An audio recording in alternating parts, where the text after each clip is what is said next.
نبلشها من العطار، ناخذ شوية شغلات عشان نجهزها. نحط هني كمون وكزبرة، هذي كزبرة كلها، بس خليهم بالقياس ها، أو خلها نص بعد نص، نفس الشيء، نص كيلو. نص كيلو هذا. باخذ الحين دارسين وباخذ زنجبيل. شكلي انا راح اطحن بهاراتي بالبيت. جيت توقعت عندهم مطحنه، قالوا والله ما في مطحنه، فراح اطحن انا بالبيت. السوالف عندي ماكينه بجرب اطحن فيها. الدارسين راح يكون 400 جرام والزنجبيل 400، نفس الشيء.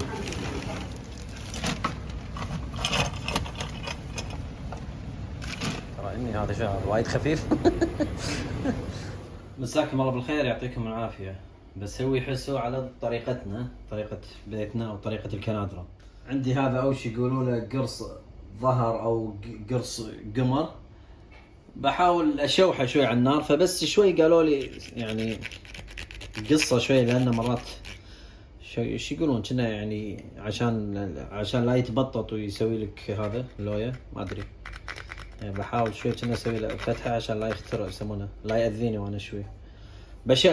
بشوحه شوي على النار يتبطط، بعدين اطحنه. بعدين البهارات راح اذكرها تحت الفيديو بالتفصيل. انا الصراحه ما ادري شلون طريقته بالضبط، بس شي بحطه على النار كنا شوي يتبطط شوي او انه يتشوح واشيله.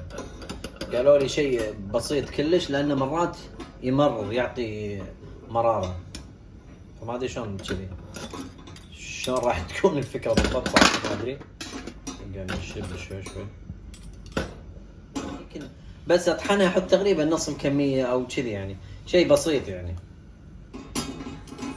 حتى ما صراحه ما اعرف شنو فوائده بالضبط يعني، ما للحين ما سويت عنه سيرش. بالتالي بعد ما طحنا اسوي عنه سيرش. اتوقع كذي زين، كنا حاشته النار كل مكان، بس راح اشيله. اجيبه هني، والله صار كنا كستنه. اتوقع والله اعلم انه يشيلون القشر، اتوقع، فبشيله. راح احط راح احط نص شريحه، لان ما اعرف طعمه، وقالوا لي يعطي مرات شو اسمه مراره بالحسو، فبحط بس هالشريحه. راح انطرها تبرد، بعدين اطحنها بالماكينه. الحين راح ابلش انزل البهارات شغله شغله. عندي اول شيء كزبره، وبعدين احط لي بادي عشان احطهم في تالي. قول بسم الله، شغل. طبعا لازم بالهذيل ما تطحنون فتره وايد طويله، توقفون لان الماكينه تحتر، مو زين حق هذا. طبعا يفضل تطحنون هالسوالف كلها بمكان مطحنه، منهم مطحنه سمراء عدن، اتوقع العتيبي، هذول كله يسوي لكم. بس انا ما ادري، رحت كم مكان بسواق القريم ما لي خلق بعد اروح مكان وايد بعيد. فشنو الخطوه الثانيه؟ الحين بعد ما طحنت الكزبره شو اسوي؟ اجيبها احطها بمشخال عشان انخلها، ما بيكون فيها ولا شيء، ابيها ناعمه عدل، كثر ما تكون ناعمه احسن، ما يكون فيها شيء. فهالخطوات شويه تاذيكم، حتى حتى اذا وديتوها مطحنه يفضل تنخلونها تالي، لان مرات ما يطحنون لكم اياه وايد ناعم، او تكون فيها شغلات كذي يعني. الحين احنا نسوي كذي، نصفيها عدل. شوف شلون هذيل كله قاعد اطقهم ما يدشون تقريبا. هذا اشيله، اللي يصير يابس اشيله، بس ما بيصير مع الباقي. هذا اللي يصير هني يابس او انه خشن اشيله اقطه. الامانه قاعد انخلها على مرتين، لما قاردها بنفس الطاسه قارد انخلها بعد. الحين عندي حبه حلوه نفس الشيء تقريبا. هذا لازم يرتاح، ترى يصير وايد حار يخترب عادي. حاليا دور الكمون. الحين الدارسين، مشكله الدارسين لازم شويه تكسرونه عشان يدش في الماكينه مرتاح.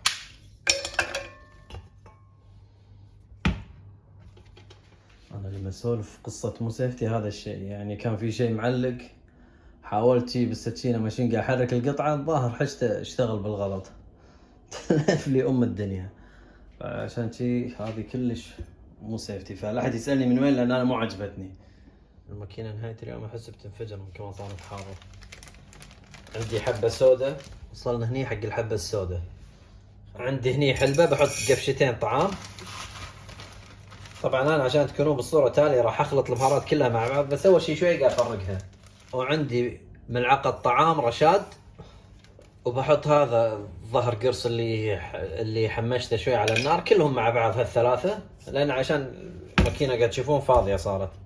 اطحنهم واشخلهم واخليهم على جنب. شلت نص الاجهزة والخرابيط اللي كانوا هني كلها، لان هذا من تبطل تلف الدنيا. الحين امسح الطاولة كل شيء عدل عشان اقدر اصور تصوير شوي زين واضح.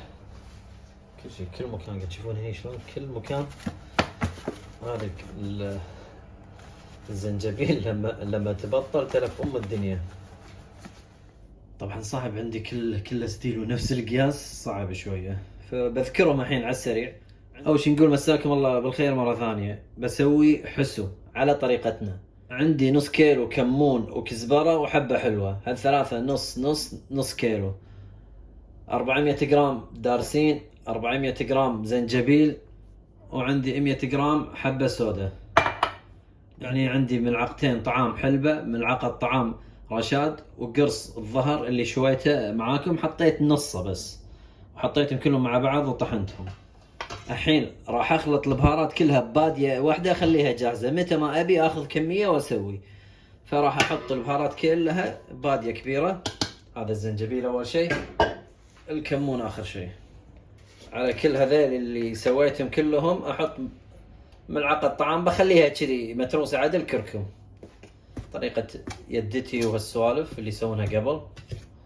انا ماخذ طريقة من عمتي، عاد هي ماخذتها ما ادري منو، كل واحد شوي يسويها بطريقة، بس هذه ان شاء الله ثابتة عندنا.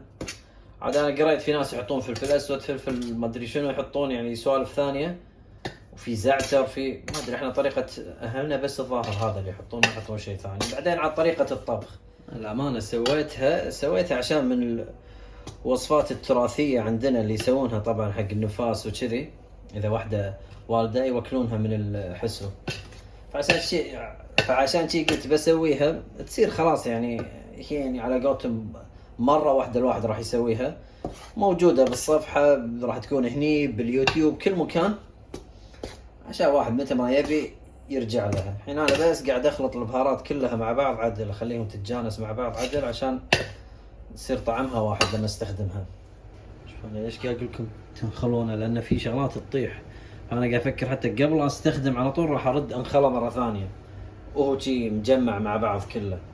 يعني في شغلات ما تطيح منكم تضيع، ما يصير. بهارات الحسو بحطها 80 جرام بس. حسو للمره الثانيه ما ادري الثالثه. قاعد اعدل على المقادير، سويت اول مقدار ما ضبط، رديت قاعد اسوي بعد مقدار ثاني. عندي 80 جرام بهارات الحسو نخلتهم عدل، 80 جرام سكر، 100 جرام زبدة، 30 جرام ماي. الماي بحطه بالتدريج، اول مرة حطيت وايد عفست الدنيا، فراح احط 30 جرام، بعدين اذا احتاج راح ازيد. على النار قالب زبدة. انا قاعد اقلل المقادير اللي اعطوني اول شيء. في شغلات وايد حاليه، في شغلات يمكن قياساتي تفرق عنهم، لانهم معطيني مثلا ملاس، معطيني شيء مو كاتبين قياسات وارقام. انا بحاول اسويه كثر ما اقدر بطريقه صح. كذي من بلشت تذوب الزبده وتطلع الرغوه لبرا، انزل البهارات. احمس البهارات، يفضل تقريبا تحمسونها يعني وقت او لين تصير شوي غامجه معاكم، يعني مقدار مثلا نص ساعة بالكثير على نار هادية او اقل، لين شي تحسونها اخذت لون حلو. انا ابي لونها يصير غامج. انا هالمرة مقلل كمية الزبدة فعشان بتحكم فيها، مرة طافت وايد صار في زبدة. بقصر على النار وحمسه كل شوي لين الزبدة تنحمس عدل معاه. يعني هذا اللون عندنا يعتبر حلو، بس الحين شوي شي فحمسه بعد كم طقة.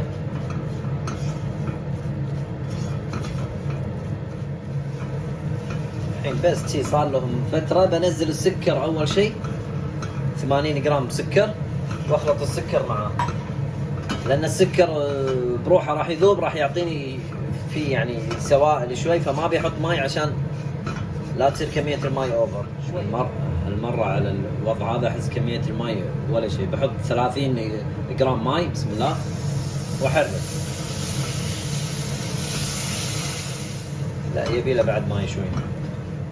بعد 30 جرام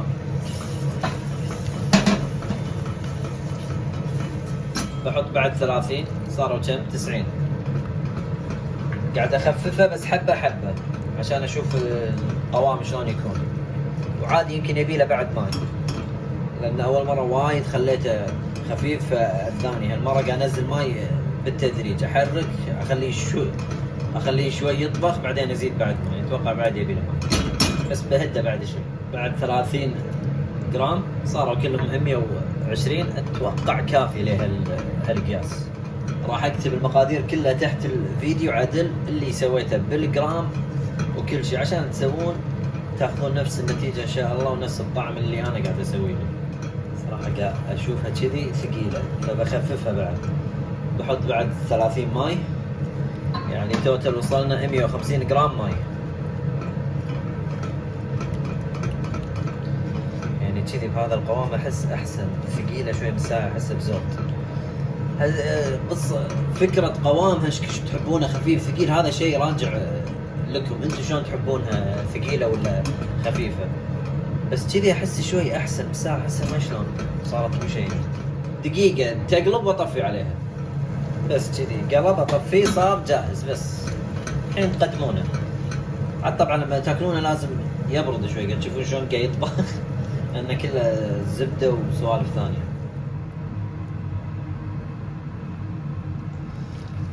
وكذي الحسو صار جاهز. حطيته بماعون، ترى كم دقيقة يبرد شوي يهدى عشان نقدر نذوقه. عاد هني لما تذوقون تحددون بعدين هل والله مرة ثانية بزيد السكر، سكره زين. أنا السكر للحين صراحة ما أدري، ما شفت قياسه عدل 100%. نجرب الحين نشوف عشان أدري مرة ثانية أزيد السكر ولا أخليه خفيف. بسم الله. والله كنا طعمه نفس اللي قبل ضايقه، يعني مو وايد بعيد. لازم اودي حق الوالدة شوف امي تذوق تشوف شنو تقول حلو ولا لا. يعني هذا من الوصفات اللي على قولتهم يسوونها حق المرة اللي بالنفاس، مفيدة فيها شغلات حلوة واحنا ناكلها حلوة. انا احب طعمها استانس عليها، معنا بس بهارات وزبدة ما في شيء، بس ما ادري طعمها حلو. وبس يعطيكم العافية ومشكورين على المتابعة.